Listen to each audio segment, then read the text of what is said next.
Hello everyone, welcome back to Causality with Boris, broadcast from SobolevSpaces. In this video I talk about counterfactual quantities, probabilities of counterfactuals, and the probability of causation are the main topics of today's lesson. There will be a quiz to check your learning progress, so I am really looking forward to seeing your answers in comments. Policymakers often estimate risk reduction if harm is eliminated. They compare observed risk with counterfactual risk. They are comparing what is with what isn't there. In 2012 paper, 𝗕𝗂𝘂𝘀𝗶𝘁𝗵 presents all known measures that compare these two risks. And he says the attributable proportion is the best, because, after all, it's a true proportion. Numerator is part of the denominator. Let's take a look. As usual, I'll let variable y denote outcome and x denote treatment. Then we need a potential outcome, because we are looking at counterfactual risks. Let ya be binary outcome when binary treatment x is forced to take a value a in all units in the study population. So, for example, y0 is the potential outcome in the absence of treatment. The attributable proportion describes observed outcomes that would not have occurred if the population had not received treatment. To find it, we subtract the joint probability for the observed and counterfactual outcomes from the marginal probability of outcome. Indeed, it is a true proportion. Denominator includes numerator. Its value ranges from 0 to 1. It describes a risk reduction for the entire population. In a clinical setting, patients often advise patients to reduce their exposure to unhealthy habits, such as smoking. They expect to reduce health risk in current smokers.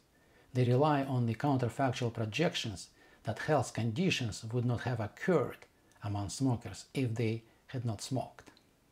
This is a counterfactual situation, not the world as it is, but as it might be. Yet we can find it from observations. We simply condition probabilities in the attributable proportion on the presence of exposure.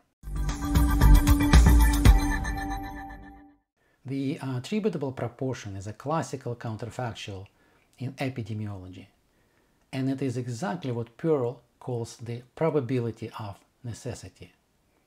In addition, Pearl offers other counterfactuals. He gives them interesting names. Disablement. It refers to expectations that lack of exposure prevents outcome when we observe that the outcome has occurred. Necessity is another name. It refers to expectations that the lack of exposure will prevent the outcome when we observe that both exposure and the outcome have occurred together. These two counterfactuals convey the idea that the lack of exposure prevents the outcome. That's why, in this scenario, exposure is a necessary cause of the outcome. Imagine we are comparing two treatments. If interested in necessary cause, we'll look at patients who received one type of treatment and suffered, for example, a stroke.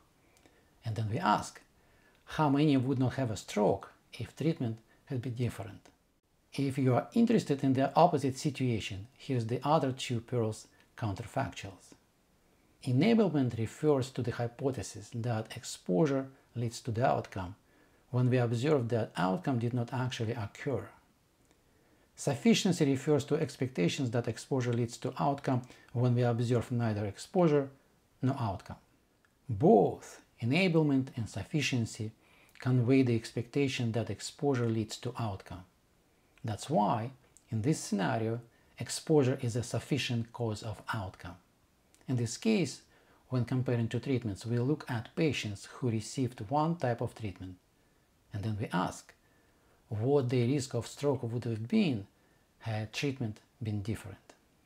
These four counterfactuals, disablement and necessity, enablement and sufficiency, could be expressed as proportions. For example, we find the proportion of outcomes among exposed that would have been prevented in the absence of exposure. That is, we find how many outcomes would have been prevented by eliminating exposure when we observe both exposure and the outcome. In a clinical setting, we find the proportion of patients who would have survived if they had received a different treatment. Now, you give it a try. Quiz time. Pick an ending for each sentence. The first sentence, the concept of necessary cause refers to option A, the expectation that lack of exposure will prevent outcome. And option B, exposure will lead to outcome. And the second sentence, the notion of sufficient cause refers to the expectation that lack of exposure will prevent the outcome. And option D, exposure leads to outcome. Pause the video and choose the ending. Did you choose options A and D? That's correct. Now, there are two things that we are going to look at in some detail. The first is the probability of counterfactuals and then the probability of causation. And I'm going to start with the probability of necessity. We use the proportion of exposed outcomes to find how many outcomes would be prevented by eliminating the exposure. Here's the formal definition. It is probability that the absence of event X is 1 will result in the absence of event Y is 1, given that both X is 1 and Y is 1 actually occurred. As you can see, this definition combines both potential and actual events. Some explain this by resorting to the idea of multiple worlds, multiple universes. Behind me you can see this notable poster, Attention, Parallel Universe. But we don't really need that. For simplicity, let's assume that the response to treatment takes two forms, failure and success. Variable X denotes two treatments as 0 and 1. Then we label as Y1 of U the value of outcome that would be observed if unit U were exposed to treatment 1. And Y0 of U would be observed if the same unit U were exposed to treatment 0.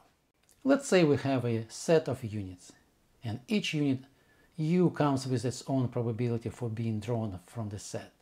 It means we have the random variable U for drawn units, and unit IDs are realization of this random variable. Now, with each unit come pretreatment conditions. We suspect that they affect treatment choice. They may affect the response to treatment too. Ralph Steyer of the University of Schiller in Jena argues that when we draw a unit at the same time, we draw its treatment and its response to treatment. This elegant thinking means that treatments and responses are functions of the random variable U, and a function of a random variable is a random variable too. Now, let's throw in random variables for potential outcomes, one for each value of X. For two treatments, we simply use X as a switch between 0 and 1. Turning the switch to 1 selects a random variable Y1 of U. Turning it back to 0 selects Y0 for the same unit U. That's it. We have multiple random variables defined for the same set of units.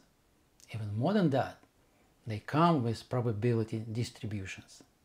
We have two distributions of potential outcomes, right? As well as the distributions for treatment X and for outcome Y. They are all defined for the same set of units. That means we can find joint probabilities for all these random variables, whether they are for potential or observed events. Now that we are comfortable combining potential outcomes, let's consider the probability of causation. This is the crowning achievement of causal reasoning in a probabilistic setting. Ever wonder if treatment could be simultaneously necessary and sufficient cause of outcome? How can we shape this idea? Let's use potential outcomes of counterfactual scenarios. This is the probability that event X is 0 prevents event Y is 1, and event X is 1 leads to event Y is 1. And it's the joint probability that potential outcome Y0 is 0 and the potential outcome of Y1 is 1. And it makes sense if you think about it. Far from being artificial, the probability of causation is highly relevant to clinical decision making. In our heart disease example, we are comparing two alternative treatments, angioplasty and bypass surgery. When choosing between them, one thing to consider is the need to repeat treatment in the future. Using the probability of causation, we look at angioplasty as both necessary and sufficient cause for repeating treatments. Let Y1 and Y0 denote the occurrence of repeat treatment after angioplasty and after surgery respectively. The probability of causation then reveals the proportion of patients who would need repeat treatment if they had angioplasty and wouldn't need it after surgery.